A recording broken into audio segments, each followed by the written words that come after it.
In the Elder Futhark, this rune, pronounced Udruz, really is connected to the aurochs and everything that the aurochs, stands for, with the strength, the stability, the territorial energy, the primordial energy, all of that stuff. Healing. This rune is still a very strong healing rune, but now the meaning has shifted. So now it means it's more closely related to rain and mist, or like that drizzle, that constant drizzle during the storm, or slag. So what's interesting is that Uruz, the meaning of Uruz, the aurochs, that persisted among the Anglo-Saxon Futhark, but that original meaning was near obsolete by the time the Younger Futhark formed. But some say that there is still a link towards that kind of that horned animal through the reindeer, because the reindeer has a connection here. Did the Anglo-Saxon kind of in between the two? Yeah. Was that okay? But the Anglo-Saxon actually added runes. Oh. I think there's like 26 or 28 or something in the Anglo-Saxon. Okay. I'm not positive on that, but yeah. So they added it. So the adding younger was yeah. Okay. And part of the shift from the aurochs now to the reindeer is not just that the energy of this rune is shifting and changing, but the aurochs became extinct, right? Started to become extinct. And so they started to see that animal less and less, but I think it was only by the 1600s was the last time the aurochs was seen in Poland, I believe. Mm-hmm. So it wasn't like as soon as the Younger Futhark showed up that the aurochs no longer existed, but it was just yeah, there was much less. The transition of it became much less because they were a prize to be hunted, right? They were these ferocious animals that was seen as a challenge or an initiation of some sorts for the young tribesmen to prove that they, had what it takes to survive. So, and the horns were very treasured. They would adorn them with gold and silver, and they would carve runes into them. And if you had one of those, it showed that you were like a skilled warrior. Mm-hmm. So they were massively hunted until extinction, basically. So in the old Icelandic texts, they refer to this rune as drizzle, rain, or mist. Whereas in Norway, the meaning is more of that of the slag and the reindeer. We'll notice that when we look at the rune poems. Now slag, not sure if if you're familiar with what slag is, the term of that. So slag is just a term for the waste matter from metals during iron production, when the metals are being separated. Then slag is the part that they didn't see as worthy enough for the iron. Like, you didn't make pure iron without removing that piece of it, right? And so we'll discuss a little bit more of the slag on another slide here, but we'll just jump ahead to the growth and destruction part. So whereas in the Elder Futhark, it had this meaning of healing, and basically Uruz has a very positive meaning in the Elder Futhark. And when we come into the Younger Futhark, we start to see a duality where there's this feeling of growth, but also a feeling of destruction. And so we see the potential of growth in the sense of the nourishment and cleansing aspects of rain. But with rain, there's also the potential of the destruction of homes and crops that would, greatly affect someone's ability to survive. So, if we think about how, like, you could be sick, you could get sick from it being too wet out, in some parts of Norway, it rains a lot, right? So, if it's always wet, if you aren't able to keep your animals dry or not able to keep yourself dry or even your food stores dry, it could be not a very good thing. So could you use this if it came up that the rain's coming, and be careful, like a preparation-y thing, like a future?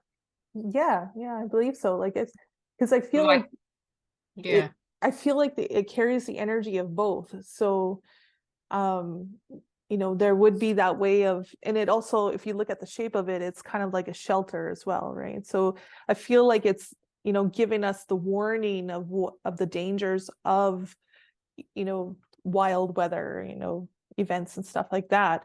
But it's also showing us that what we could do to stop that. Yeah. Which links into those other points too. Yeah. It still carries that primordial power from the beginning of creation as well. So, we've seen with Urus, there's the meaning of aurochs is connected to Athumla, the great primordial cow. And so we still have this meaning. It's just shifted a little bit because it comes from that collision of Muspelheim and Niflheim when they came together. And it was the combining of the two realms that brought forth life through the interaction of those two opposing forces. And so if we think about that and how these two opposing forces came together, and through their collision they created something, then we can see that Ur carries this endless process of repatterning, cleansing, reshaping. It's that energy that is needed to facilitate change within ourselves, within everything around us.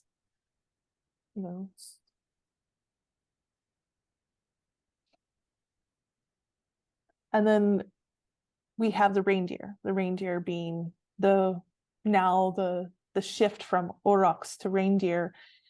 And so it still carries that meaning of strength and resilience. It's just in a different way. Yeah. It's no longer a very ferocious type energy that's coming through. I mean, it's still strong and resilient and still can be territorial, but it has more of, whereas the aurochs was very individual and alone, where like it wouldn't really travel in packs. But now the reindeer, they come together as a tribe, as a community, right? And they stick together, which makes them a lot more stronger to withstand those outside forces. Yeah.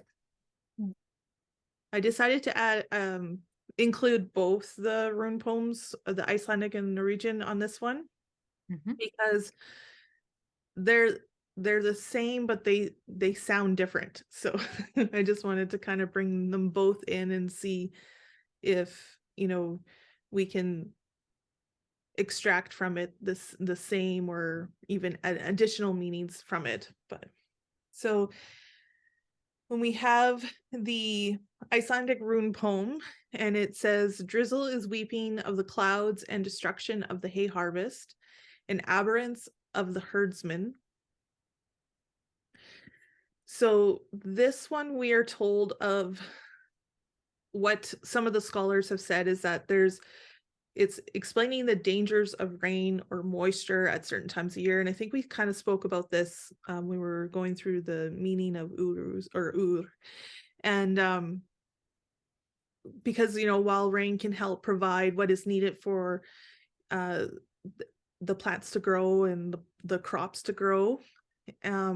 It can also be detrimental to harvest months, where it can destroy crops, or if it's too wet, then generally they wouldn't harvest. They would wait for a drier time to harvest, because once they harvest it, it's, it could create mold and Yeah. bacteria and all of that stuff. So, and if they weren't able to harvest it, then they go into winter without those crops.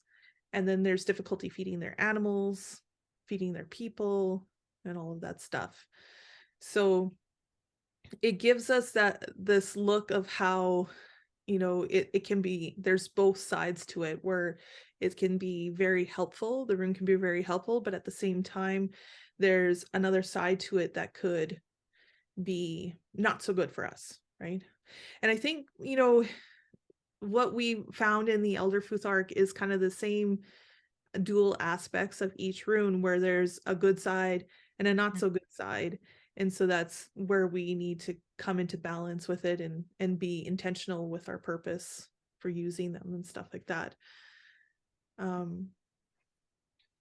So that's that. Do you see anything when you're looking at the Icelandic one? Do you see anything that might be popping up for you?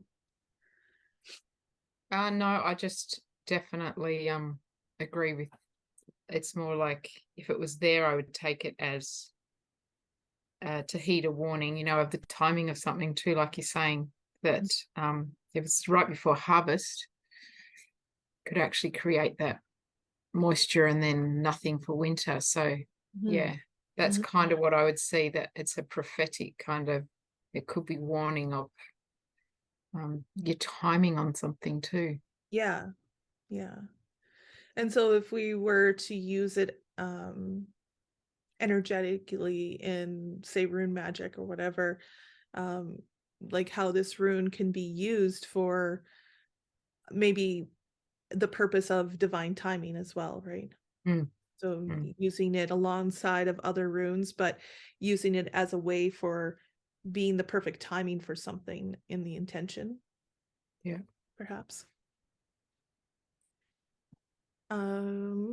We go into the Norwegian rune poem, and it says, "Slag comes from poor iron.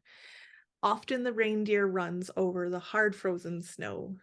And it's, I mean, does does not sound like it's related to the Icelandic rune poem at all. And it also has like two different things going on there, which is an interesting thing, because I mean, during those times they wrote in kennings, right? So it's it's a kennings and alliteration, and the words were chosen. Um, did yeah, the words were chosen, determine it depended on what came before it, right? So they basically wrote in a way of code, and that's how I see it. It makes your So brain. is it like coming in halfway through a conversation? We don't know what the words were just before this bit Yeah, so or the context. yeah, like if you look at the full rune texts, Yeah. there's other stuff that comes in here. And what they've done for the rune poems is taking these certain parts, and they say that this is what the runes mean. But if you take the whole rune text, then it's like a whole story that kind of gets developed throughout the Hmm. whole thing. So it's very beneficial if you can get your hands on the full rune text and go through it. It can be very eye-opening. Yeah. But if we look at like the first line of this poem, slag comes from poor iron. Sometimes, like if we were just to read it as that, it doesn't really make any sense. It to just someone looking in from the outside and not trying to see the meaning of it. But if we think about how, like, slag is your waste material from making iron products, right? So if you have any of those waste products within the iron after you're done creating whatever you're creating, say it's a sword or whatever, then the iron is going to be weak. It's not going to be super strong. You won't be able to use it for very long. It'll break down very easily. And back in those times, they connected slag with the drizzle of rain or say sleet. So the slag would be very like this glittering type of substance that would be separated from the iron, and it would almost look like little droplets, whereas rain and sleet coming down can be kind of glittering and look like little droplets as well. So for me, the kenning, they're trying to relate slag to what rain is and how rain can create trouble during harvest. Slag can actually cause the iron to break down and not be as strong anymore.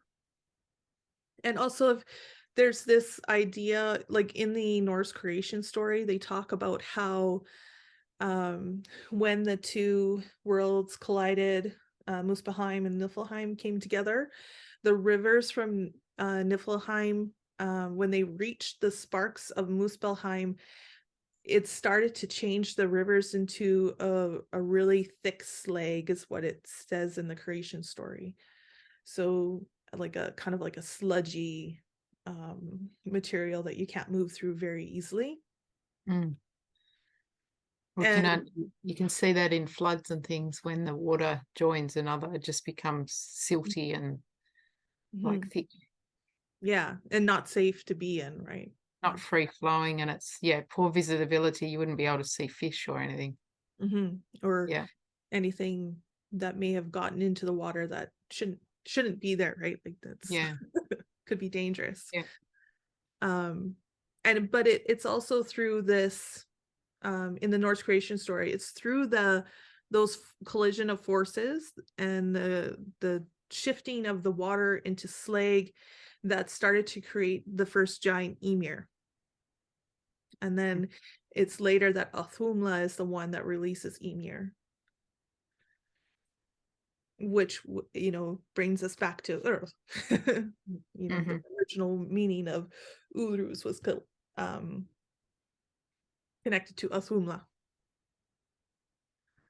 And then if we go to the second line, it introduces us to another horned animal, the reindeer. So instead of the aurochs within the marshes, we now have the reindeer on hard snow.